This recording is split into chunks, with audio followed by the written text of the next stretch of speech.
Hello दोस्तों, हम आपके लिए क्लास 12th CBSE NCERT आरोह पार्ट 2 आलोक धनवा का सॉल्यूशन लेकर आए हैं, जिसका पहला क्वेश्चन है। सबसे तेज बौछारें गई भादो गया के बाद प्रकृति में जो परिवर्तन कवि ने दिखाया है उसका वर्णन अपने शब्दों में कीजिए।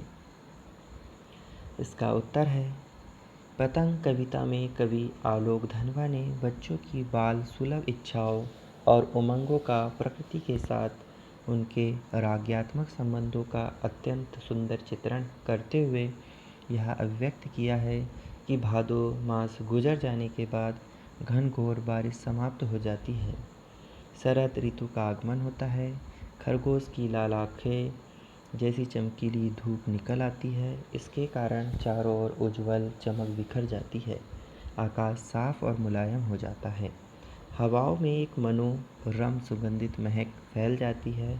शरद ऋतु के आगमन से चारों ओर उत्साह एवं उमंग का वातावरण होता है, पतंगबाजी का माहौल बन जाता है।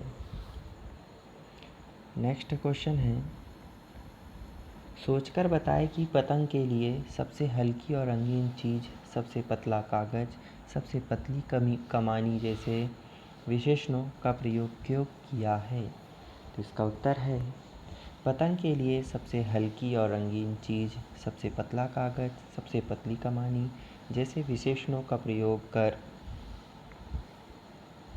कवि उसका साकार रूप पाठकों के सामने रखना चाहते हैं, उनके मन में जिज्ञासा जगाना चाहते हैं तथा पतंग को विशिष्ट बनाकर उसकी और उनका ध्यान आकर्षित कराना चाहते हैं, क्योंकि विशेष वस्तु प्राप्त करने की लालसा सबके भीतर होती है। नेक्स्ट क्वेश्चन है, बिंब स्पष्ट करना है, मतलब इसका अर्थ बताना है। सबसे तेज बौछारें गई भादो गया सवेरा हुआ, खरगोश की आंखों जैसा लाल सवेरा, शरद आया फूलों को पार करते हुए, अपनी नई चमकीली साइकिल तेज चलाते हुए, घंटी बजाते हुए, जोर जोर से चमकीले इशारों से बुलाते हुए और आकाश को इतना मुलायम बनाते हुए कि पतंग ऊपर उठ सके। तो इसमें उत्तर है कि तेज बौछारें का अर्थ है दृश्य गतिशील बिंब, और सवेरा हुआ का अर्थ है दृश्य स्थिर बिंब। खरगोश की आंखों जैसा लाल सवेरा का अर्थ है दृश्य स्थिर बिंब। फूलों को पार करते हुए यह भी दृश्य गतिशील बिंब है। अपनी नई चमकीली साइकिल तेज चलाते हुए में दृश्य गतिशील बिंब है। घंटी बजाते हुए जोर जोर से में श्रव्य बिंब है। चमकीले इशारों से बुलाते हुए में दृश्य गतिशील बिंब है। आकाश को इतना मुलायम बनाते हुए में स्पर्श बिंब है। पतंग ऊपर उड़ सके इसमें दृश्य स्थिर बिंब है। नेक्स्ट प्रश्न है, जन्म से ही वे अपने साथ लाते हैं कपास। कपास के बारे में सोचे कि कपास से बच्चों का क्या संबंध बन सकता है। तो इसका उत्तर है बच्चों के पैर कपास की तरह नरम, मुलायम, हल्के, फुल्के और चोट खाने में समर्थ होते हैं, इसलिए वे पूरे दिन नाच कूद करते रहते हैं। पतंग की ऊंचाई तक पहुंचाने की धुन में वे इतने मगन हो जाते हैं कि कपास जैसे मुलायम उनके तलवे जमीन की कठोरता का अनुभव नहीं कर पाते। नेक्स्ट प्रश्न है, पतंगों के साथ साथ वे भी उड़ रहे हैं, बच्चों का उड़ान से कैसा संबंध बनता है। तो इसका आंसर है पतंग उड़ाते समय बच्चे रोमांचित होते हैं। जिस प्रकार पतंग आकाश में उड़ती हुई ऊंचाइयाँ छूती है, उसी प्रकार बच्चे भी छतों पर डोलते हैं। वे किसी भी खतरे से बिल्कुल बेखबर होते हैं। एक संगीतमय ताल पर उनके शरीर हवा में लहराते हैं, जैसे वे खुद एक पतंग हो गए हैं। पतंग उड़ाते उड़ाते मानो उनके छोटे छोटे सपनों को पंख लग जाते हैं। नेक्स्ट है, निम्नलिखित पंक्तियों को पढ़कर प्रश्नों का उत्तर देना है। जैसे पहली पंक्ति है,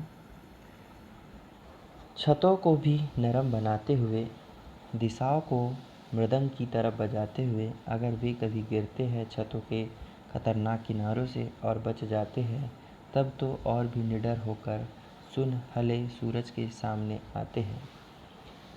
इसमें पहला नंबर है, दिशाओं को मृदंग की तरफ बजाने का क्या अर्थ है। तो इसका आंसर है दिशाओं को मृदंग की बजाते हुए का तात्पर्य संगीतमय वातावरण की सृष्टि से है। पतंग काटने पकड़ने के लिए इधर उधर दौड़ते बच्चों की पदचापों से दिशाएं गुंजित हो जाती है। उस समय उनकी आवाज़ मृदंग की तरह प्रतीत होती है।